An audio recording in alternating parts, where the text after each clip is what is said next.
It is Monday, July the 13th, 2020. We're about halfway through this crazy year. And yeah, last week I missed the Monday live, so I figured obviously get back into it this Monday and just share some things that have been coming up in conversation this week, some interesting conversations. Seems like there's never a dull week in 2020. I'm just going to share this post on one page on Facebook here. And then share. Well, they changed it. Cool. Okay, there we go. So some of the things I want to talk about today. Well, there's going to be an update. We're in Ontario, and it looks like, this face mask thing is probably the first thing I want to talk about. And it's a really touchy subject. A lot of people are still, seems like, very scared. Seems like a lot more people are wearing them out in public, depending where you go. Some places everyone's wearing it. I was at Costco on Saturday, but they also hand out masks. So everyone at Costco is wearing them. Up where I live, a little bit more in the suburbs, outside of public places, no one's really wearing them. I guess the biggest question is, if the masks work so well, maybe they do. Why did we wait so long? Like, it seems like the curve is over. And one thing that I've been really looking at is data. Since day one, I've been trying to find like more and more data to support, what everyone's saying. It looks like the US just pulled out the World Health Organization. And I'm sure it's because of maybe different perspectives or not agreeing with the data that's coming out or different agendas. But a regular mask will definitely not is not small enough to sort of stop a virus from going through. So that's one thing that's important. The second thing is the cleanliness of the actual mask itself. Breathing into a mask is going to create an environment for bacteria, fungus, mold, and it's really not good. Unless you're going to be washing it regularly, sanitizing it, maybe have a new one, like those little paper ones, are going to be a bad idea over time. The third point, which is probably the most important as a breathwork coach, is to understand that restricting your airflow is really bad for your body, especially restricting your oxygen content. So every breath you take in, if you have a pulse oximeter on, your oxygen level is going to go right back up to 100%. Now, when you have a mask on, you're restricting the oxygen coming in. You're actually breathing in your own CO2. It's going to bring up carbon dioxide levels in the body, which by itself is not a really, really bad thing, but it's that restriction of oxygen that's coming in, which is also bad because they work in balance. And over time, it's going to put your body in a state of fight or flight. It's going to make you stressed. It's going to increase cortisol, which is a stress hormone, which is actually going to lower your immune system. So wearing a mask for an extended period of time is actually going to lower your immune system. So there's a lot of debate going back and forth about protecting others with the mask. I think that, if it is passed on by saliva and spit and droplets, it can stop you from maybe coughing on someone or sneezing on someone or spreading it like that. So in a way that's good, but also the data is showing that most of the lower risk categories is a very, very low chance of getting it. Kids, teenagers, but maybe it's to protect the elderly. But do we need to shut down the whole world for something where the death rate is moving more into the flu or common cold area? So a lot of questions to be asked. I spoke to a few lawyers also, from a business perspective, from a human rights perspective. Like, can they force someone to wear a mask if it's a mandate? And apparently it's kind of gray. People are gonna have to challenge this and say, I do not want to wear a mask. Or maybe if someone gets infected by someone for not wearing a mask, they're gonna have to sort of challenge them to force that in a court of law. So it's gonna be interesting to see what happens. I'm personally against wearing masks unless you absolutely have to. So if you're gonna be around someone or you have to go somewhere that technically they can mandate, they can refuse you service, but they can try to have a different way to serve you. So a store can then have a personal shopper or a takeout or something like that. So it's going to be interesting. And I just hope that through all of this, people don't attack people or judge people for having a different perspective. It's more of open communication. So I've seen what's most disheartening is I've seen that, hey, good morning, Clarissa. I've seen that these arguments, they're not a conversation. It's very polarized. You don't wear a mask, you're going to kill someone. You're wearing a mask, you're a sheep. I've heard people talk about like this is what happened in Germany when the Nazis started putting, telling people to put stars on them. The next thing you know, like slowly like boiling the frog in water. So I don't know if it's going to get to that. I'm hoping things are going to lift very soon with this, but it's kind of interesting how it's coming in now. And this is all a bit of its conspiracy type stuff. But there was a report put out like 10 years ago that talked about using a pandemic to wear masks. I think it was from the Rockefeller Foundation. So I don't know if it holds any weight or what that is about. The other thing that was interesting that came up on the Facebook feed, again, not wanting to scare anyone here, but talking about these tests and why they have to go all the way deep down into your nose, almost touching where your brain, your blood-brain barrier is, to get a sample when, if it's so contagious and it's in your mouth, why not just take a spit sample? I don't know the science on that already. There's a lot of conspiracy theories that say they're taking DNA samples, they're implanting chips. I don't really believe that stuff, but it's just kind of weird that it's such an invasive process to do these tests. But the good news is, with all these tests, yes, cases are going up, which would probably have not been identified before, but it's showing how it's not as lethal as we thought it was. What else I want to talk about? Interesting week. Okay, so last week I was away. I did an Iboga ceremony. It was amazing. Wasn't as intense as I expected to be. So Iboga is a root bark from Africa that's used for psycho-spiritual journeys. A lot of people can use it to get off of addictions. Happy Monday, Sachin. They can use it for addictions, releasing trauma, stress. For me, it just really allowed me to get really clear. And I took a break off coffee. And most people are addicted to coffee. You can see it when you go to the drive-thru in the morning. And for coffee lovers, probably not going to like this, but too much coffee, I personally believe, is not good for you. There's studies that say coffee is the wonder medicine and drug. I think it's a bit of a neurotoxin. I think it has certain amazing effects, antioxidants, help with focus. There's a study they did on spiders, and they gave them different drugs or substances, whether it was LSD or cannabis. They made these beautiful webs. But when I got to caffeine, they couldn't even put a web together. They'd be all over the place. But what I've been studying is, it can put your body in a stress state, increase cortisol, and put a lot of stress in your adrenals. So what I would recommend, what I've been doing, is taking a break of coffee like once a month or once a quarter, just maybe 7 to 10 days of a reset for your body and your adrenals. So let me know if you guys want to take that challenge. Most coffee drinkers would say absolutely not. But I think it's a good thing. The other thing I've been looking into is, am I going towards another drink? Yeah, I went to tea. I went to Tulsi tea, holy basil, help to relax. I would say stay away from caffeine. That's the whole point. So don't go from, coffee to energy drinks, anything like that. But definitely just give yourself a break. And the first day is going to be hard. Luckily, when I did my Iboga retreat, I had a bit of a caffeine withdrawal, and it's shitty. But I felt like the Iboga just cut that within a few hours. So don't take Iboga to quit coffee. Wean yourself off. Don't go from 5 to 0, because that might be painful.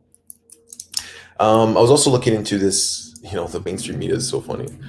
So a few months ago, President Trump, who some people think is crazy, some people think he's a genius, some people think he's a savior of the world, some people think he's going to destroy the world. I don't know where I stand, somewhere in the middle there. I think he's playing an interesting role right now for a lot of people to wake up. Some people are getting angry. Some people are seeing things in a different way. But a few months ago, we talked about this thing called hydroxychloroquine. And the media went nuts, telling people to drink bleach. He's going to kill people. They came up with this Lancet report, which wasn't really a report. It was an observational study based on other reports. So they cherry-picked data to say that hydroxychloroquine was killing people. This is something that's been used for the last 60 years. Anyways, they claim it's a cure, and especially if you take it before having COVID-19 or in the early stages, it can really cut it down significantly. But what I found interesting was, because maybe that's true, maybe that's not, but keep an eye on that. Now they're not allowing doctors to prescribe it. They're really holding back. Now there's this remdesivir, which is crazy amount per treatment. Hydroxychloroquine is really, really cheap. So a lot of really questions. Whether I believe in Trump or not, I believe there is a pharmaceutical industry that doesn't use the best practices and are really trying to make money. And I think a lot of the things where we think conspiracy theories, where people are intentionally trying to do bad things to us, I think sometimes just corruption where they just want to make a lot of money and they're not necessarily caring if they're going to hurt someone or not. They're caring about what's going to best interest them. Okay, so I think there's a fine line between the conspiracy theories, which is like there's this dark cabal which wants to kill everyone, There's people that just want to make a lot of money. I'm sure there's some people that cross over in between, maybe. But what they said was some of the studies was that it was hydroxychloroquine plus azithromycin plus zinc.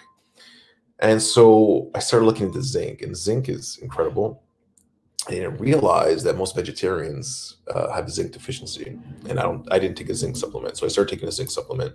I think on next Monday's call, I'm going to tell you guys all about zinc and all the amazing things I found and what it does and how it helps your body in so many different ways. I'm jumping all over the place here, guys, so stick with me. Just one more thing about the whole election thing, which is crazy. Imagine 20 years ago, someone told you that in the year 2020, there's going to be three people that are going to be running to run the most powerful country in the world. One of them, a TV reality show star, founder, and what you call him, kind of narcissistic, billionaire, Donald Trump, a very outspoken Twitter activist, or I don't know what you want to call him. On the other side, you have a guy who, by many accounts, looks like he's losing his mind, Joe Biden. I've seen some clips where he does some really creepy things on video with the way he touches people and caresses them, the things he says. Looks like he's in the early stages of Alzheimer's, which is sad. It's a very, very debilitating disease. But again, like, is this the best candidate to, I know he's got a very good political career, but to run, the most powerful country in the US? And in between now, we have this interesting guy named Kanye West. Now, I looked into a bit about Kanye, and I know him and Trump are friends, for sure. And I know this whole Black Lives Matters things. I think Kanye's also an opportunist. He's also a billionaire. He also made sure his shoes were made in America when they wanted to bring them to China. And that helped him make way, way, way more money. So I don't know what the deal is. I think that really he's trying to split the Democratic vote and help Trump. I think he's also wants to be vocal about all of the things that all the conspiracy people are talking about, which are starting to gain some traction. Now, whether they're true or not is interesting, because in an election year now with like social media, it's like you can create a story that's fake news and people can run with it and it can shift votes. And Facebook has so much power and Google has so much power, huge Democratic contributors. I was watching a video that said all Facebook has to do on the day of the election is to remind people to vote, but they can just send out a reminder to all Democrats and just say there's 100 million Democrats, and that reminder gets 10% of those to vote. How many votes is that? And it's free for them. So it's interesting. It's interesting how maybe he's going to be a voice for all the things that Trump wants to say, but can't really say out loud. So we'll see how it's going to play out. I think the more these guys go after each other and expose corruption, the better. So I know the Democrats have been doing a lot of shady things, a lot of interesting policies that haven't worked, a lot of money flowing out of the country. I don't think Trump is perfect either. So if they can just start like throwing things out there, exposing each other, I think whoever comes in to clean up this mess, probably 4 years from now, is going to have a lot of work on their hand. But I think when you have an awakened population, we can create solutions. When we don't know what the problems are, we're just running around blindsided. And that sort of opens up another interesting thing, which there was a district attorney in New York that sort of got removed. And again, the conspiracy theorists say that he was blocking information, or maybe he was, maybe he wasn't. And a week later, Ghislaine Maxwell gets caught. Really interesting to see what's going to happen with her. And this whole Wayfair thing, which I don't know how much of it I believe, these $10,000 shelves and $50,000 pillows. And it's interesting how that connects to some of the emails that was going back and forth with Podesta about this human trafficking thing. Trump's making some mentions about human trafficking. A lot of rings around the world are going down. So I think this is all a good thing. I don't know what to make of it. I'd love to hear from you guys what you guys think. Some of it's a little bit much for me, but it's interesting the timing, how all these things are coming up now, all this thing is getting exposed. So many kids go missing around the world every year, which is an atrocity. It's very, very sad and scary. But it looks like things are changing, hopefully. So time will tell. Time will tell what's going to happen. But in the meantime, what's important is, focusing back on yourself. All of these things are interesting distractions. It's like the world has gone mad.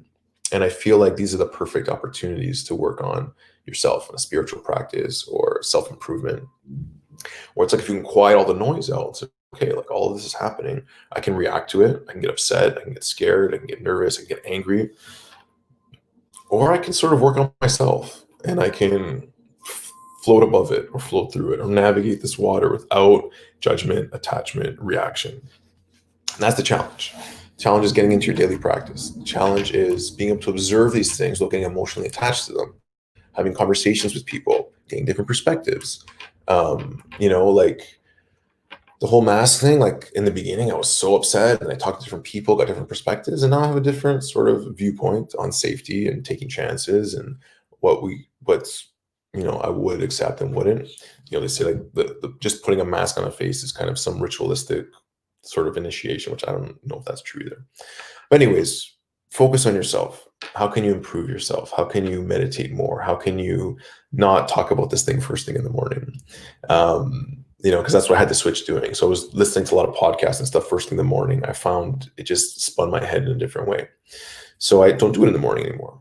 I'll only listen to these sort of interesting fringe podcasts maybe once or twice a week in the evening as entertainment. Mornings now are for me. So the first hour in the morning is about what do I want to accomplish today? I meditate, I do some breath work, and I just focus on setting that intention, how I want to show up in my community, what I want to accomplish in my work every day. And so I just really, really, I guess, advise you guys. So to just focus every morning on you. The whole world is always going to be out there and crazy. And I bet you if you went back in time, it was always crazy. There's always something, whether it was the Russians and the Cold War, whether it's back in the Roman times, whether there's always these threats that are going to be there to sort of put pressure on us. And I think these are all these spiritual challenges where it's like, okay, no matter what that is, you got to come back to the self. What are the lessons to be learned? How can I be a better person? What am I really here to do in this lifetime? So anyways, I went all over the place today. I don't know if you guys had any questions about any of that stuff. But yeah, these Monday rants are just about different things I've been talking about, conversations I've had during the week, things people have asked me and sent me messages on. Just want to share my 2 cents, but really, I admit I know nothing. I'm just experiencing life, trying to figure it out, or not trying to figure it out, I guess. Just trying to navigate my own way through the world. So love you guys. Have an amazing week. Be positive, be safe, take some zinc supplements, especially if you're vegetarian. And I'll talk more about that next Monday. Peace, guys. Check out the podcast, YouTube channel, Elemental Awakening. Follow us, subscribe, share, or not, whatever you guys like. And we'll see you guys next Monday at 9. Sachin, give me a call. Let's hang out. Okay, guys. Peace. New breathwork course coming out soon. I'm excited.